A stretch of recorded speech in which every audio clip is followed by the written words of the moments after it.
My name's Lynsae. I have been a part of Grace Place for a few months and kind of started coming here just because I felt like it was time for me to get involved in a church community again. And it's just really brought my faith that God has been working on full circle because he's definitely been pursuing me for at least a year before I really started taking the time to listen. Growing up, I was around my dad every single day. We were best friends, and so we spent pretty much every single day together. He started having some long-term illnesses. There was nothing that anyone could do for him. I knew that we were gonna lose him, but I don't think there's anything that you can do really to prepare for a loss like that. I had been sneaking out of the house for a few days, and I remember crawling out of the window that night thinking, what if this is the night that we lose him? We drove back to the house at 3:30 in the morning, and I watched 2 fire trucks and 3 ambulances pull off my street, and I knew everything after that was such a blur. It was such a hard thing to have to deal with at 16. At that point, I said, you know what? Like, I'm done with this. If there is a God, like, you didn't help this situation, and I'm done. I really didn't want to be here anymore. There's not really a way to move out of grief. Like, you don't get over it. You know, I still think about my dad every day. You know, I probably cry about losing him once a week.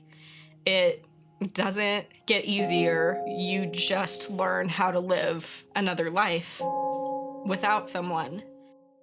That was 10 or 12 years ago that all of that kind of started going downhill, where I was doubting my faith, and when I stopped going to church and started questioning everything, you know, and I never thought that I was going to be a person of faith again. And I slowly started to feel kind of this pull back over the summer, talking to someone that I work with. I can't even describe what it was like, but it was just like I knew it was God trying to ask me to come back. And I was like, I don't know. It's kind of weird. I'm gonna think about it for a while. You know, I don't really know what to do with this.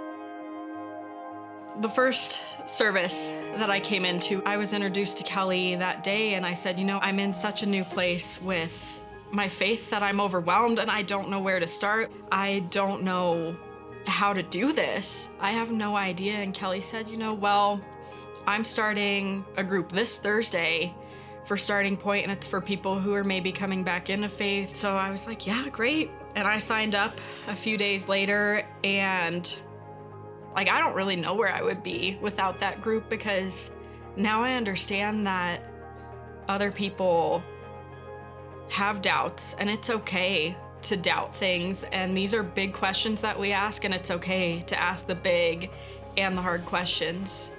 When I look at it, it's been so overwhelming how much I've learned and the way that God has spoken to me in all these different ways. I think that I now understand that God wants me to be close to him and to go to him first. He is the one that I can go to with anything. It doesn't matter how bad I messed up. I know that I can go to him and say, hey, like, this is what I messed up. Here I am. And he's going to say, okay, you know, here we are, and it's okay. Something that I ask every day, why did my dad die? I didn't think in that moment that God was there with me when I lost him, and when I was suicidal, and when I just didn't want to live anymore. I didn't think anybody was there. But the truth is, God, even though I didn't believe in him and I was resisting him and didn't want anything to do with him, he was there the whole time.